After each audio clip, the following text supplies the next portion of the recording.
Hello दोस्तों, कैसे हैं आप सब। स्वागत है आपका स्टॉक पिकर में। आज हम आपके लिए लेके आए एक नया मेन लाइन आईपीओ जिसका नाम है toluene tyres. Main line IPO मतलब वो आईपीओ जिनकी वैल्यू जिनका एक लॉट 15,000 से कम का होता है।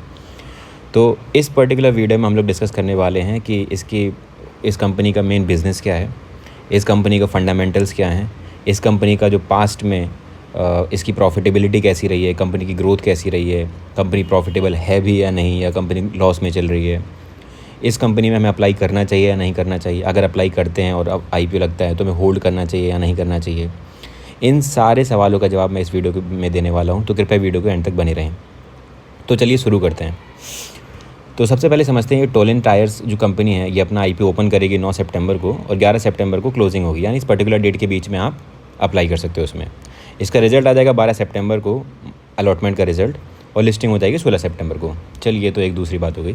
सबसे मेन जो बात है इस कंपनी का बिज़नेस, कंपनी का जो बिज़नेस है वो टायर में, टायर मैन्युफैक्चरिंग में। ना सिर्फ टायर मैन्युफैक्चर करती है ये कंपनी, बेसिकली जो भी चीज़ें रबड़ से रिलेटेड होती हैं, जैसे टायर हो गया, ट्यूब हो गया, ये सारी चीज़ें मैन्युफैक्चर करती है।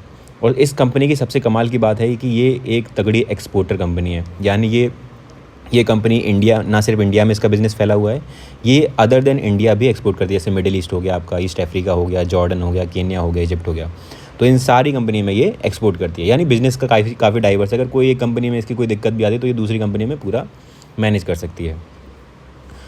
अब रही बात कि कंपनी का जो ये सामान बनाती है वो किस किस चीज़ तक लिमिटेड है, तो ये बेसिकली जो रोड एग्रीकल्चरल जो टायर्स रहते हैं, जो ट्रैक्टर वगैरह में लगे रहते हैं, टू व्हीलर्स के टायर्स हो गए, 3 व्हीलर्स के हो गए, बॉन्डिंग गम हो गई, वल्कनाइजिंग सॉल्यूशन हो गया, यानी मतलब ऐसी जो भी, जैसे मान लो फॉर एग्जांपल कोई कंपनी टायर बना रही है, तो अगर उस टायर में कोई दिक्कत आ रही है तो उसमें क्या करके उसकी एफिशिएंसी को, उसकी लॉन्जेविटी को, मतलब कितनी लंबी दूरी तक चल सके, उसको बढ़ाने के लिए ये लोग उसके सॉल्यूशंस भी प्रोवाइड करते हैं। तो ये कंपनी का बिज़नेस जो है वो काफ़ी अच्छा बिज़नेस है और ये लॉन्ग लास्टिंग बिज़नेस है, क्योंकि देखिए फ्यूचर में ऐसा तो है नहीं कि आपकी कार्स आना बंद हो जाएंगी, या फिर आपके ट्रैक्टर्स आना बंद हो जाएंगे, या फिर आपके ट्रक्स आना बंद हो जाएंगे।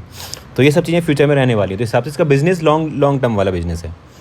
दूसरी चीज़, अब बात करते हैं कंपनी के आईपीओ की जो इसने लॉन्च करा है। तो कंपनी ने आईपीओ लॉन्च करा है 230 करोड़ का। देखिए 230 करोड़ अगर आप मेन बोर्ड के साथ देखेंगे तो काफ़ी छोटा अमाउंट है, तो इस हिसाब से आपको इस कंपनी में सब्सक्रिप्शन बहुत ज़्यादा मिलेगा, यानी इसको अप्लाई काफ़ी ज़्यादा लोग करने वाले हैं। तो रही बात इसकी, अब जानते हैं कि कंपनी की प्रॉफिटेबिलिटी क्या रही है पास्ट में। तो कंपनी के पास में प्रॉफिटेबिलिटी हम समझते हैं कंपनी के फाइनेंशियल्स के थ्रू। तो कंपनी ने 3 साल के अपने रिजल्ट्स लॉन्च करे हैं, 2022 मार्च, 2023 मार्च और 2024 मार्च। तो कंपनी का यहाँ पे आपको देखने को साफ साफ समझ में आ रहा है कि कंपनी का जो प्रॉफिट आफ्टर टैक्स है वो ईयर ऑन ईयर डबल नहीं, एकदम एक्सपोनेंशियली बढ़ा है भाई। आप देखिए 2022 में इसका जो प्रॉफिट था वो 0.63 करोड़ था। कंपनी का 2023 में इसका जो प्रॉफिट है वो 5 करोड़ पहुंच गया, मतलब 0.63, यानी ऑलमोस्ट आधे करोड़ से 5 करोड़। आप सोचिए कितना टाइम्स होता है ये, 10 टाइम्स हो गया ये ऑलमोस्ट। और उसके बाद में 5 करोड़ से सीधा 26, यानी अगेन ये 5 टाइम्स हो गया। तो कंपनी का जो प्रॉफिट है वो ऐसा नहीं है कि कुछ परसेंट बढ़ रहा हो, ये और 5 गुना 10 गुना ऐसे बढ़े जा रहा है। इसके अलावा कंपनी की रेवेन्यू की बात करें तो कंपनी की रेवेन्यू में भी काफ़ी अच्छा इंक्रीज़ है। जैसे अगर आप 31 मार्च 2022 में देखेंगे तो इसकी रेवेन्यू 114 करोड़ थी, फिर उसकी 119 करोड़ हो गई, और 2024 में आके इसकी 228 करोड़ हो गई। यानी कंपनी रेवेन्यू भी अच्छी जनरेट कर रहा है। रेवेन्यू जनरेट कर रहा है तो साथ में एक्सपेंस कर रहा है ताकि वो बिज़नेस को और बढ़ा सके। और यही एक कारण है कि उसने आईपीओ भी लॉन्च करा है, ताकि वो और पैसा लेके और इन्वेस्ट कर सके, और डाइवर्स कर सके, और अपने बिज़नेस को और बढ़ा सके। लेकिन इसमें एक छोटी सी नेगेटिव चीज़ भी है कि कंपनी का थोड़ा सा बोरिंग्स भी बढ़ी है। जैसे आप देखेंगे कि 2022 में इसकी बोरिंग्स 48 करोड़ थी, फिर 47 करोड़ हो गई, लेकिन ये 2024 में जाके 78 करोड़ हो गई। बट ये जो अमाउंट है वो बहुत ज़्यादा बड़ा भी अमाउंट नहीं है, क्योंकि आप देखेंगे कि अगर इसकी रेवेन्यू 228 करोड़ है, अगर उसने वहाँ पे 30 करोड़ का अगर लोन ले लिया तो वो कोई दिक्कत वाली बात नहीं। देखिए कंपनियाँ बहुत बार ऐसा इसलिए करते हैं ताकि वो अपने प्रॉफिट में बेनिफिट ले सकें, और इसके अलावा कोई रीज़न नहीं होता है। तो ये तो गई कंपनी के फाइनेंशियल्स की बात। अब बात करते हैं कि इस कंपनी में हमें अप्लाई करना चाहिए नहीं करना चाहिए। तो उसके पहले हम लोग ये समझेंगे कि कंपनी अपनी जो आईपीओ लॉन्च करा है, इसने जिस वैल्यू पे लॉन्च करा है क्या वो फीजिबल है या नहीं है। तो उसके लिए हम लोग देखेंगे प्राइस टू अर्निंग रेशियो को। तो जो कंपनी का प्राइस टू अर्निंग रेशियो वो 34 है। 34 मतलब आप देखेंगे कि देखिए इंडस्ट्रियल में, अगर इंडस्ट्रीज़ में अगर आप हैं तो 30 से 40, 25, 20, 25, 30 की रेंज में काफ़ी अच्छा माना जाता है। 30 से ऊपर 40-50 तक मतलब एक एवरेज रेंज होती है, मतलब आप इसको ऐसा भी नहीं बोल सकते कि बहुत कम है।